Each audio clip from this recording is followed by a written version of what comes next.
Sir will be speaking to us today on the topic Gold is the New Old, where he'd be discussing how the global gold industry can be transformed.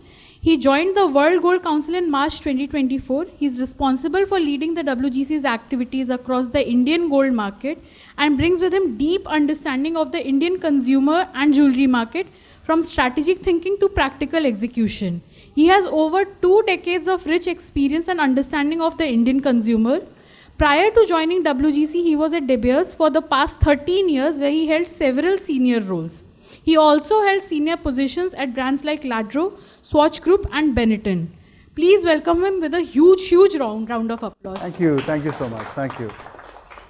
Dear friends, distinguished guests, ma'am, thanks first and foremost to inviting me, giving me the opportunity to share my view here.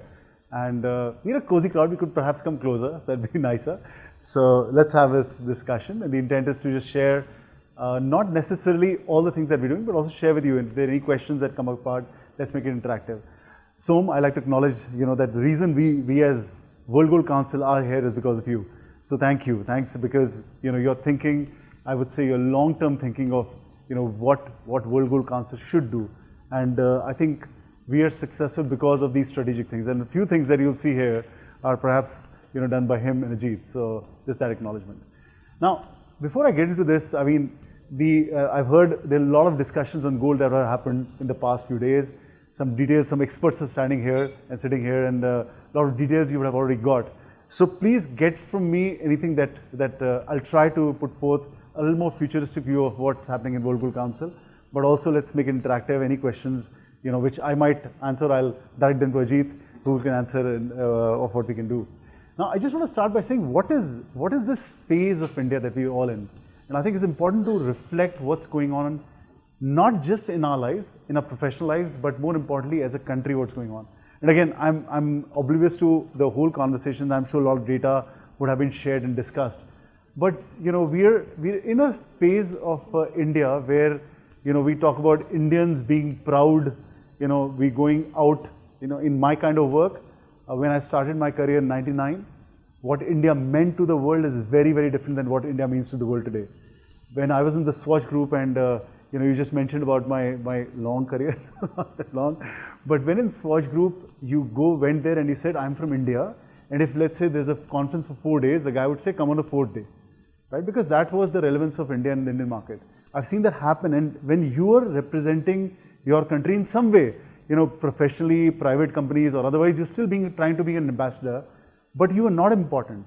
And I can tell you, fast forward to 2024, or even the last few years, the excitement, the relevance, the interest of people wanting to know what's happening in our country is just amazing. So I think it's important to reflect that all of us, whatever phase we're reflecting on India and the potential of what a country offers, is just unique. It never happened before. It's happening now. And I think particularly there are not too many students here, but I would say there are students, it's perhaps the best time to go out there that you are from India. Look at the last 10 years in particular. We've had a government which has been, kind of steady. We can all debate about good, bad, or good. I'm not taking a political view, but it's been a steady state of affairs. It's been almost like a steady wheel or a driving wheel behind it. Right? It's caused some ripple effects around it, just some tangibles. Last 8 years, we've had 79 new airports. 79. That's like more than doubling the total airport network that we had as a country. We've had Vande Bharat, which was the first fast train that came out. We had now 68 new Vande Bharats that have happened. And so you know all these details and even more, and I'd love to understand what is happening there.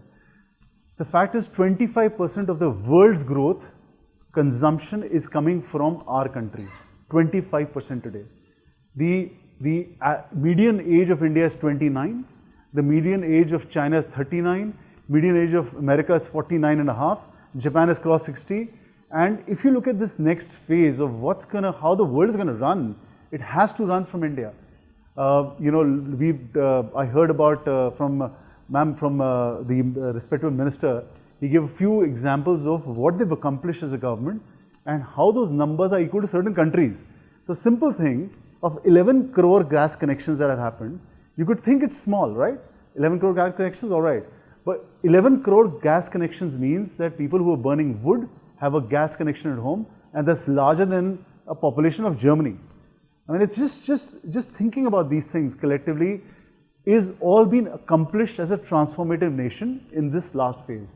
We've had the new port that's coming up near Bombay, and it's such an amazing project, and I urge all of you to please go and read about it.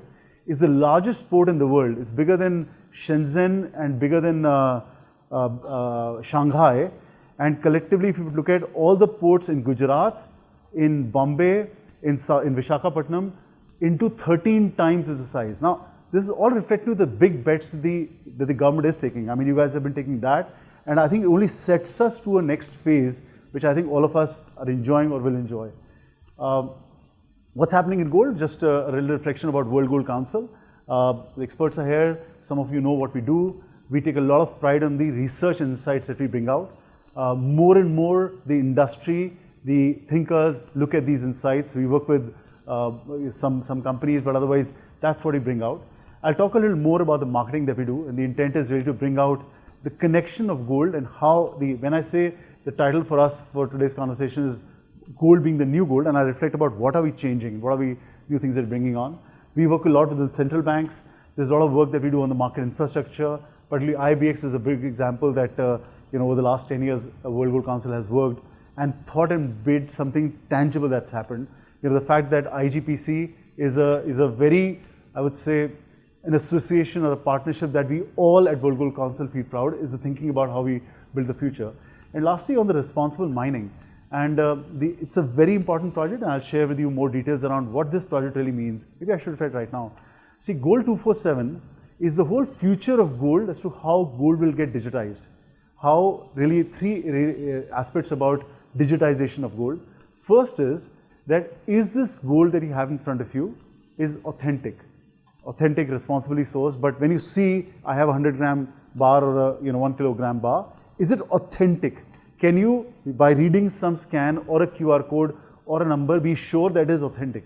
So first is authenticity. Second is fungibility, that whether this can really move from A market to B market, right? Today it's not just about the physicality, but can it move, that fungibility. And the third is the accessibility. While when you look at other capital markets, there's access to those markets 24/7, but in the gold market, it only operates in certain hours. And because of different geographies, the hours change. So intent is that can everybody have an access to this? So that's what the Gold 247 is. We made a lot of progress in this. Right now, the teams are working with the central banks of London and a lot of European banks. They're forming some conversations, and sir, we'll come to you to take your view in it. I don't know whether we'll be ready in this in the next 6 months, 6 years, I don't know. But there's an important conversation happening on how can we have a single unit of gold that defines what gold is, immaterial of whichever part of the world that could be. So those are initial conversations based on technology, based on a future acceptance of the consumer, and that's all forming part of Gold 247. The responsible gold mining is really simply 2-3 parts of responsible mining. And we talk about responsibility. When you go and buy a Starbucks coffee today, when you scan the QR code at the coffee, and it's already happening in Europe, it will happen here soon. It tells you where the coffee beans have come from, and that's happening for a 200 rupee coffee. That's already happening. Now, in the future, when a consumer is going to buy gold ornaments, gold product, will he not be wanting to be sure that everything that's touched upon gold, people, or when I exchange gold to reflect a very important occasion of my life, a daughter is born, or I'm getting married, or my daughter is getting married, and stuff like that, there will be more and more a conversation that the transparency of this gold is important, and it's done something good in the journey. Now, responsible mining is, of course, one is setting out the principles of how mining happens, but more importantly, the idea is that taking out the two broad principles around working with the central banks and ensuring that there is no mercury, in the mining areas. But more importantly, if there's artisanal gold mining which exists, about 700 to 800 tons of gold finds its way through non-appropriate channels into the market. And there is a problem. We all need to accept it and identify it, but work on it. And the intent is that the initial work that World Gold Council has done is, we right now have 8 central banks which are partners on it. We formed rules of the game. We recently met the RBI, where we presented this paper as well. They're keen to understand it. While we don't do mining here, but can they bless on how they source and can they accept these things? But the fact being that if you're an artisanal miner then instead of selling that gold or finding that way somehow into the unscrupulous world, it finds the way to the local central bank, and the local central banks have opened up a way by which artisanal gold mining comes straight into the system. So that's the other work that we're doing. Now, of course, I'm sure all of this, I won't, I mean, sitting on the third day of the conference, I'm sure how gold is performed and everything should have been already discussed in detail. But I'm sure, and this is something that it's been a phenomenal year. I mean, the fact that 40 peaks of gold in 1 year, prices have been just absolutely amazing. And again, when we open up a conversation, we should talk a little more around what from here, where would this whole trajectory head out to? But India, again, I'm presuming a lot of would have been discussed, but let me talk about the jewelry side. All of us have a family doctor in India. All of us have a family jeweler in India, right? The conversation that somehow deep inside we know that we perhaps have not got the right value, perhaps I've gotten fleeced or whatever stays, but I still go back to my family jeweler. That exists. We are the only market, and perhaps even the Middle Eastern market, where we commoditize a category like how. Go to any other market where it's not so commoditized. We are hugely fragmented, 300,000 plus jewelers in the country, where every nook and corner has one. The projection of this certainly will be very different. I mean, will we have 300,000 jewelers in this country in the next decade? 100% not. Will this number be half, one-third, somewhere in that range? But more organized play will happen. More questions of transparency will become a norm. And hence, one of the projects that the team had started, which I'll reflect upon, is the first self-regulatory organization that we unveiled 6 months ago. And the intent is to really move the industry, and I'll talk a little more detail about it. But it's a very interesting dynamics of how this dynamics is changing. How the investment demand in India is here to grow. How products for investment, we've seen ETFs as one, but others are here to stay and grow. And again, that's to do with not just India's readiness, but also the consumer changing itself. This is one project that I'm sure again would have been discussed here, but hallmarking, which was conceptualized very proudly. We all say that we are the only country in the world where there is mandatory hallmarking, and you can assess any single product back to its details. Lots of work to be done here. We had recently a meeting with BIS where there were a lot of questions around whether it's right, whether it's happening, whether it's done properly. But it's a start. We had some of the industry still objecting to it, which was quite surprising. But I think what we achieved in this project, as an industry together, is phenomenal to where we've gotten to. IBX, I won't say much. We are in the city of IBX. Experts are here. We'll get more in detail. We'll have to see how this grows further. What are the bottlenecks? But I can tell you, I was interfacing the industry in Dubai a few weeks ago, and IBX had a session with the industry. About 100 people there, and I think when I've seen some conversations with IBX which are around what is IBX, what are the things they do, the entire conversation, and just at times when the conversation is happening, you take a step back and observe. What I observed was there was not one conversation of saying what is IBX. It was really about the nuts and bolts and how do I get into it and whatever, and the challenges and the one-day delay. I mean, there were a few bunch of people who were behind Mr. Ashok Gautam around how that 1 hour delay happens. So the discussions have moved, if you take a step back, from introduction to real nuts and bolts, which is what you can see as you take a step back. So it's moving, how we can support it. World Gold Council is here to be that prominent supporter of IBX. On the marketing side, I'll tell you a lot of things that we are looking at changing, and why are we looking at changing those. We had this campaign called You Are Gold, and the intent was how do we create a connection of gold to a new age consumer. And we've been doing this because then the intent was that we still keep the legacy of gold, but also find a new meaning to what this legacy is all about. But what we're trying to do now is, in fact, I'll just touch upon this one. Sorry. So when I say gold as a new gold, what are we trying to change? We realized that, as World Gold Council, we took the onus of changing or bringing the new meaning of gold. I would urge all of you to please pick up the newspaper of Dhanteras. Dhanteras is a very important day in our lives, and it's a very important day for gold. The Times of India, which is about 30-35 pages, on that particular day becomes 75 pages, right? It's every day we see it on Dhanteras, we also see it on Akshaya Tritiya. But please see, just see the kind of communication that's happening. All of those advertisements are gold advertisements, but everybody is talking to the consumer around a discount on gold, how it is an offer. We deeply are everyday commoditizing as an industry. And when I've talked to all the leading players in India, we recently had one of the biggest industrialists or the industry group called Birlas. They ventured into setting out a brand which was positioned for luxury, and almost we thought that there'll be a decommoditization of gold. What we really saw was that in the second month of the operation, they again had 30% off on making charge, discount, EMI. I mean, so when you look at that paper, consistently as an industry, we're telling the consumer how we are a commodity, how we are on a discount, and those things. And the intent of what we're shaping up now is what we're calling is a Project Highway, in which we intend to invest monies around creating an emotional connect of gold with the consumer. And we've run this by about 20 of the biggest jewelers in India.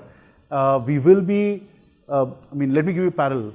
In the diamond business, there is a very important line, हीरा है सदा के लिए.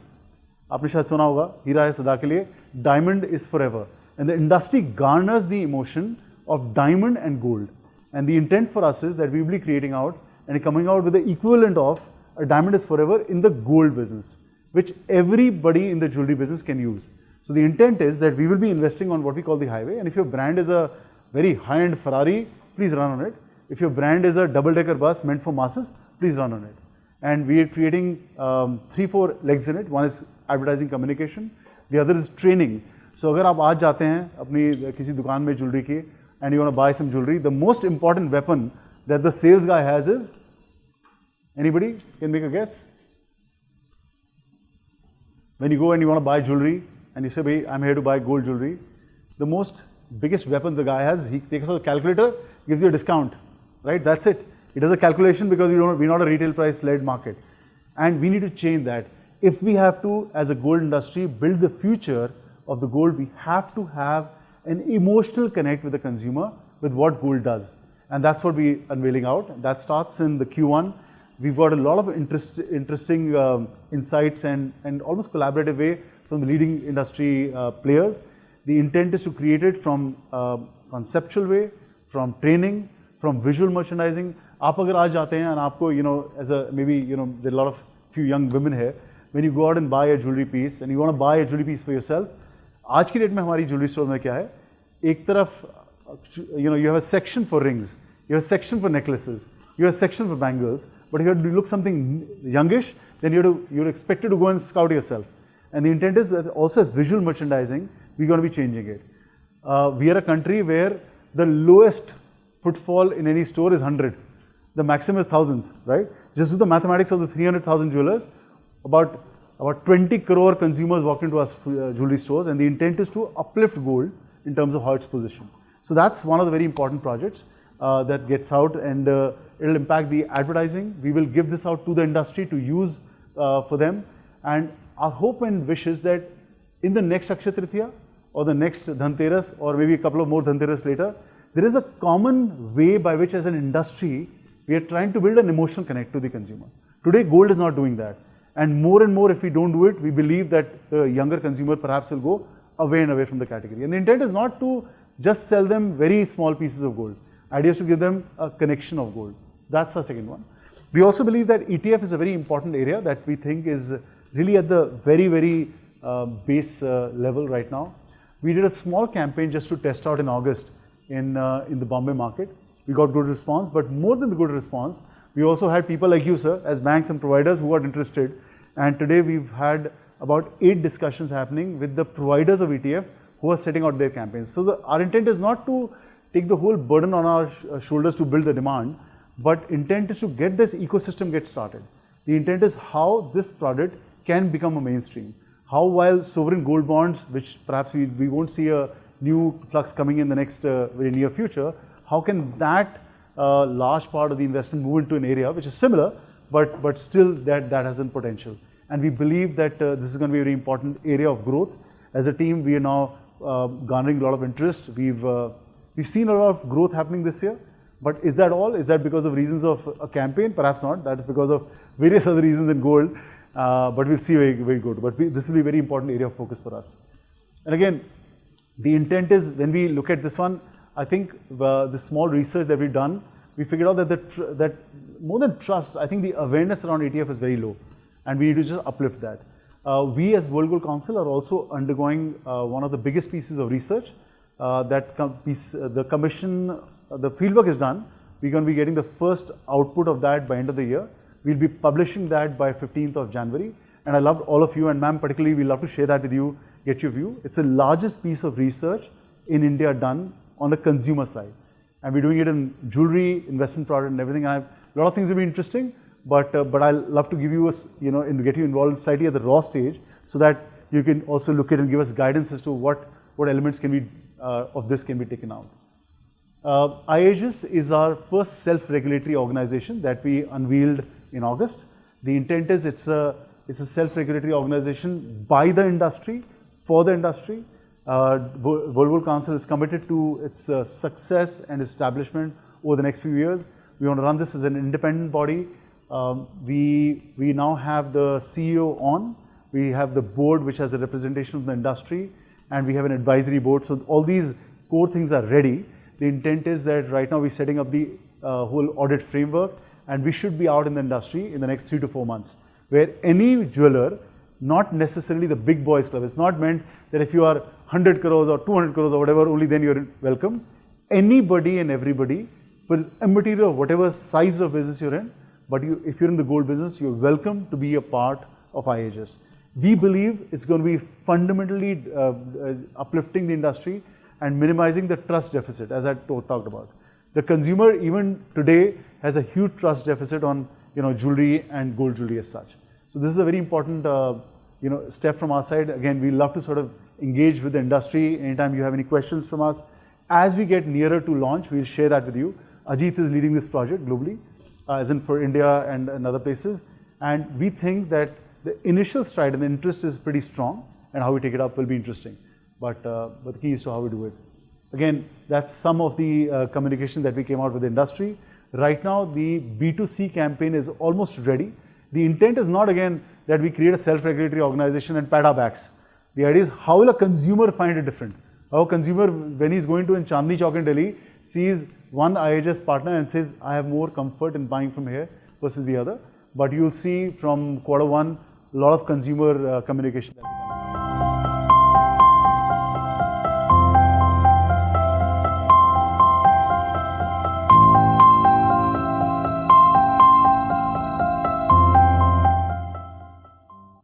And I also will urge that as IGPC, please be, be ambassadors of this project, because it's really uplifting. I think, like the hallmarking, this will be the first initiative from India by India, which the world will look at. And we believe that this could be successful for such a complicated market where you have, a very widespread distribution, widespread legs in the market. This could be a very transformative one. Now, this is a very interesting area of development, which I like to talk a little more detail upon. We all have been hearing about the destination that our respectable Prime Minister has set out. Viksit Bharat 2047. Or 2047 mein, we will be 100 years of our independence. The intent is we'll move from about a 4 trillion economy to about a $30 trillion economy, right? And whether we'll get there or not, the reality is that we perhaps will. The reality is that if we get to about 8.75% of growth every year, you'll get there. The worst case, if we grow by 6%, we'll still get to $24 trillion. So it's a massive outcome that's happening. 2026, which is what? Which is less than, I shouldn't say less than 24 months, but just ahead of 13 months. We'll be in 2026. 2026, India will be the third largest economy in the world, right? I mean, these things that are happening. We'll be all there. So all of this is a part of that conversation. As a part of when we went around and looked around the Viksit Bharat first conversations, honestly, it was a little surprising, because there's a little detail of every industry. That way, 2047 when India will be $30 trillion, what will the different industries be doing? Right from economic development, contribution to GDP, innovation, various other elements. But there was no mention of gold as a business. So we as a team looked at the blueprint and we said that if in 2047, India will be $30 trillion, which is such a huge growth, and we are feeling so proud of the great work that is happening in the gold market, then why is there no mention? Why is there no concrete mention of what gold is going to do? And hence we went back, and now we're doing this whole work alongside with the government and some future thinkers that we got together. I mean, just two examples I'll give you. UAE has come out with you would know, Sadish, the whole destination of 2076, when UAE will be 100 years of, UAE formation. 2071 perhaps. And the intent is, what will that country do every year to get to that point? And it's already done, it's written in black and white, the country knows it. And the same impact is there. So we've taken some people who were there in the same conversation, who are now helping us build what will be 2047 for gold industry. In this whole research and the paper that we're doing, we have, of course, some consultants, some experts, but we also have a representation from Ministry of Finance, Ministry of Commerce, RBI, and the intent is, can we shape this up? And if we can get something concrete in terms of digitization, in terms of demographics, in terms of innovation, all of those things, then we will be able to come back to the industry, right from all parts, right from the financial parts to the jewelers to the bullion, that if this is the destination of 2047, what is it that you and your role will be by 2040, 2035, 2030, and how do we get started? That's the attempt. We will be welcoming, ma'am, you will hear from us. We want you to be a part of that conversation, bring that element, because I think if we can crack this, that'll give us a sustained view of the next steps that we have, and everybody moves as one ecosystem. It wouldn't be that government or regulatory is looking at us in a different manner. We won. What is right, what is wrong can be put together in that conversation. So that's a very important project from our perspective, which we think over the next 4, 5 months, 6 months, 8 months, whatever it takes, whatever investment it takes, if we can crack this code, and will it be 100% perfect? 100% not. But will it give you a sort of plan, and then maybe the next 5 years, 10 years can be more concrete? Yes. And that's the attempt on which we'll be working on. So this, for us, becomes an extremely important project. We were at the very nascent stage of it. All the stakeholders, Iska sir, you'll be hearing from us as well. We would love for you to be represented, ma'am, your side, where we shape this up over the next 4 to 5 months alongside with everybody. Now again, outlook, what's going to happen in gold in 2025, there'll be a lot of conversations. We at World Gold Council will be coming out with our outlook report in the next week. That'll be out there for everybody, but all the legs around which gold is built up is pretty interesting, and I think the outcome is that we should spend some more time. I'll show you one video around that'll give you again a sense of what World Gold Council is doing, and it's not one part of the business, it's all parts, but I hope you'll give you a bit of flavor on. And while everybody here knows, and we're IGPC center, we know what we do, but this is more meant for people who don't know what we are as World Gold Council, but also to give you a little bit of sense on what this is.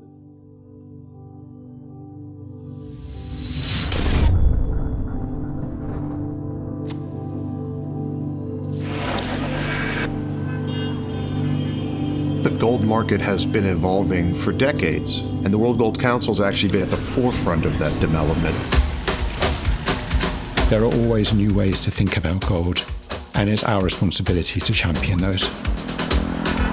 By being involved in every aspect of the value chain, we are able to help drive industry progress from mine to market. Gold has a critical role to play in society. We provide data, research, and tools to investors that help them understand gold. There is no comparable resource out there.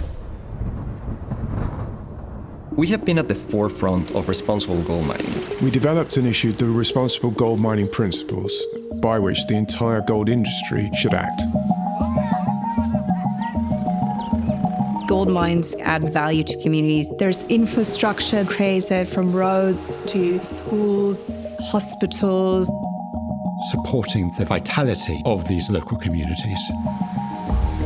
The key aims of the Retail Gold Investment Principles are to bring trust and understanding to the market. We are working with dealers across the world so that they demonstrate that trust to the investor. We have developed mandatory hallmarking in India. Hallmarking is a stand of trust and transparency in the gold that people buy. We have been instrumental in opening up new markets around the world. We've worked with governments and regulators in the industry to support the development of transparent pricing information, where the gold comes from, and who is involved in that gold ecosystem. It will help provide confidence for the investors to trade gold.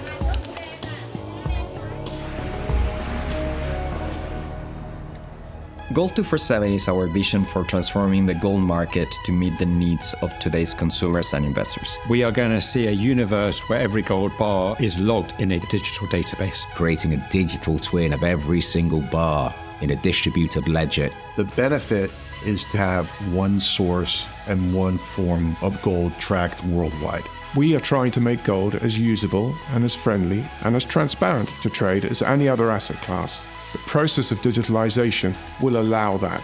We lead the way in advancing the gold industry. We are focused on only one thing. We are focused on gold. And so as a consequence, we are experts at it.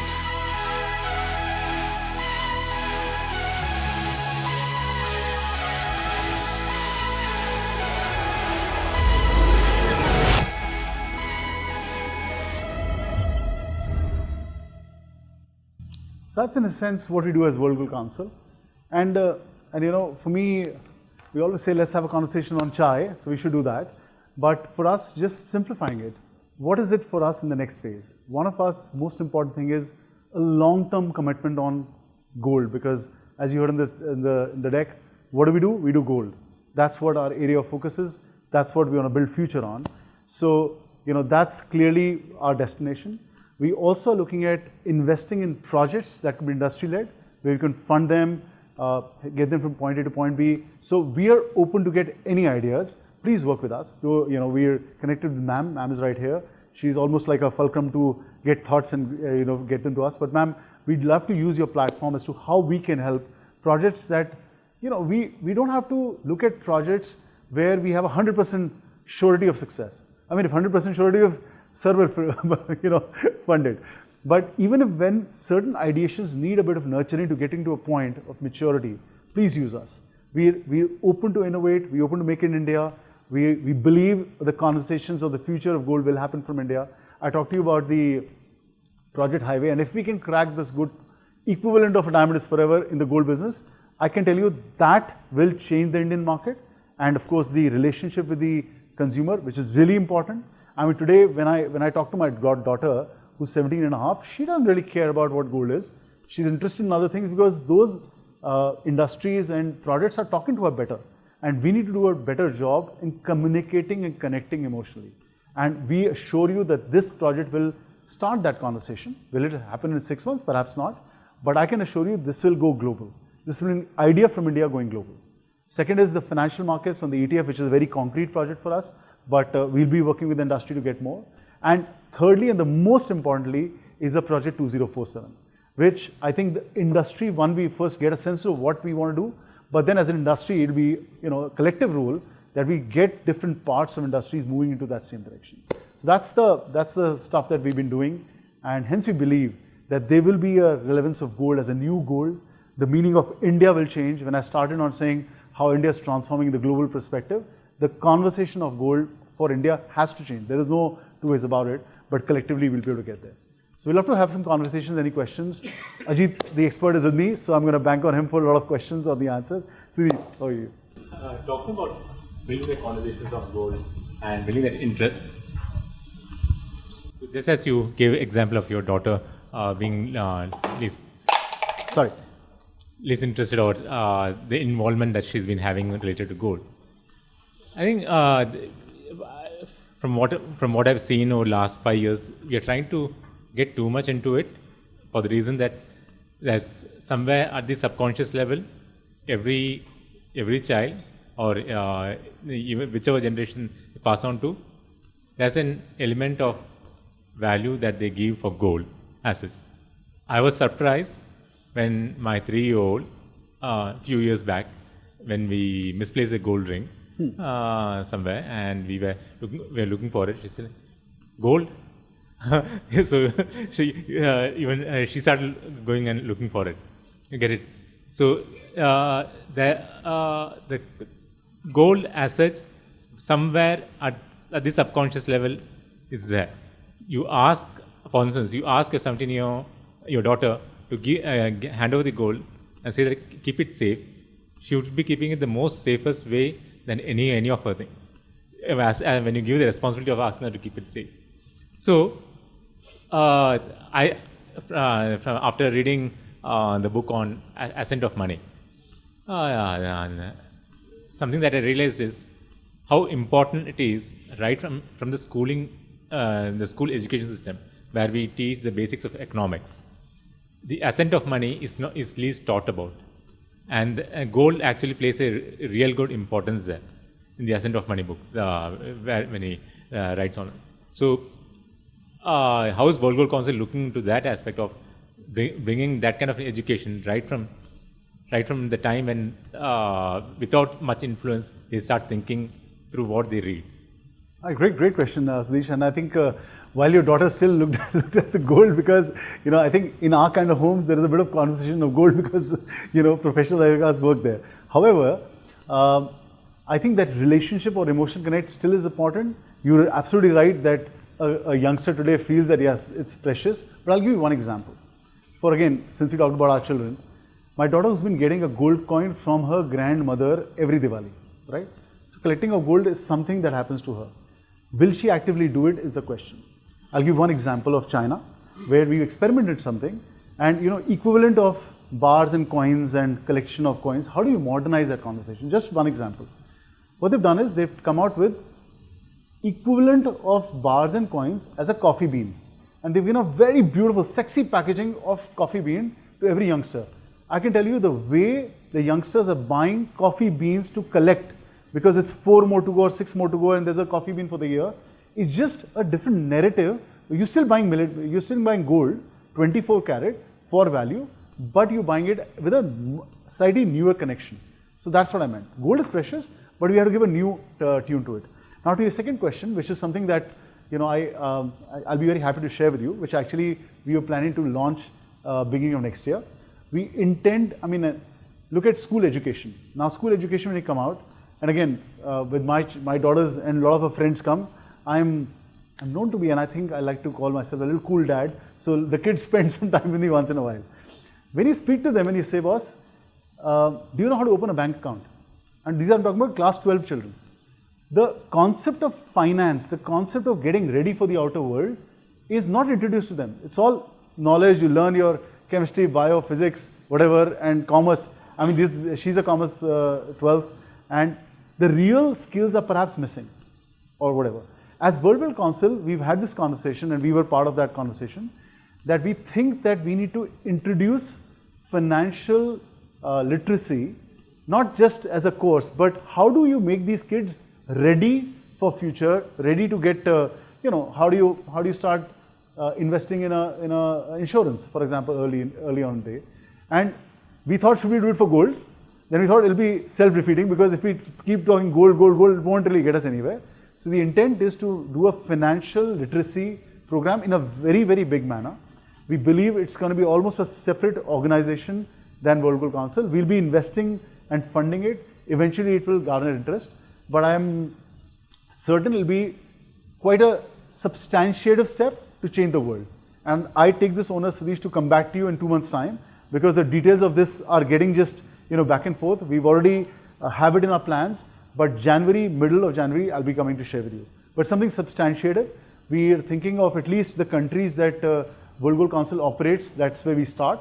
So of course, Middle East, we'll bank on you and take your help. We're looking at this in India. We're now talking to some of the educational experts in the world who are really the people who driving programs of education to bring this out.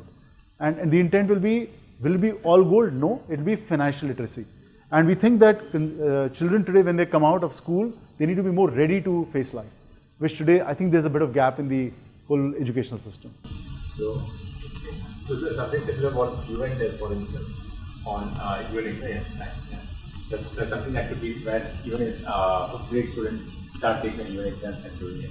Great. No, we'll take your inputs. We ran this with India, and the inputs that we got is, ya to aap, you create a whole system, work with the NCRT, put it in CBSE board, or the other formula is that you do some Olympiad by which you get people to financially be incentivized to learn a curriculum, come, and hence they become educated. So different ways, perhaps in different geographies, but we're getting that question formed, and the way articulated will be shared with the industry in about a month's time. Thanks. Ma'am. We crossed time. Yeah. So, a quick comment by Mahendra and Navavin, and Anutika has a question, and what sometimes she is going All right, ma'am. Okay, there's only one thing which I wanted to tell Sachin, basically because of paucity of time. See, we're talking about ETFs. When you look at gold, there are three things. One is attachment, one is adornment, and one is investment. We're talking about millennial crowd and things like the jewelry. From a person's point who's buying jewelry, he's not going to the last mile saying that this is an investment for me. Mm-hmm. So that's why we've gone into gold which is value less for people to wear. So somewhere when you connect that cycle, that a person, a girl who's buying jewelry, that's a great financial support for her till the end of her life. I think it will be a different kind of talk which will take it through. Sure. Because you're drawing some lines. When it comes to ETF, we say, okay, this is an investment platform. So you're not connecting that to the actual person who's wearing the jewelry. Yeah. So when you're looking at the crowd, people who wear women, housewives and things like that, for them it's jewelry. They don't want to part with it basically because they're not looking at it as an investment which they can replicate the jewelry with. Sure. That's what I wanted to say. No, I think it's a good point, sir. And I'll tell you what we're doing around it. We've picked this up. We've been talking to all the ETF providers. And you're absolutely spot on. The long-term win will be where it's one conjointed effort, not bracketed as financial product and otherwise. And you will see, sir, we're right now doing a study and we're taking a whole direction of how, if I have 100 grams of ETF in my DMAT, if you're Tanish, can I walk into your store and convert it? It's going to happen in the next 3 months. And we want to just make this one homogeneous conversation, then bracketing it. You're spot on. And that will be a very important pillar for the growth in the future.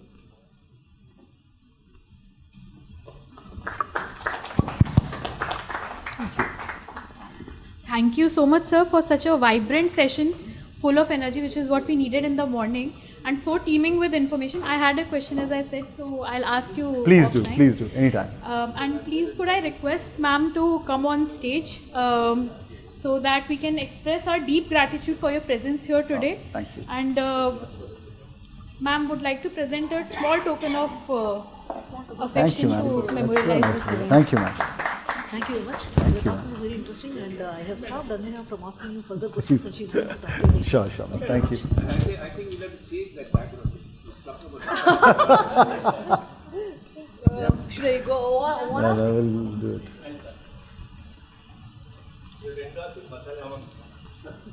I like this one. No. Actually, I had this we were in China. That's how I put this up. I said instead of Chinese tea, we should say masala chai. The Indian chai. So. Okay, good. Yeah.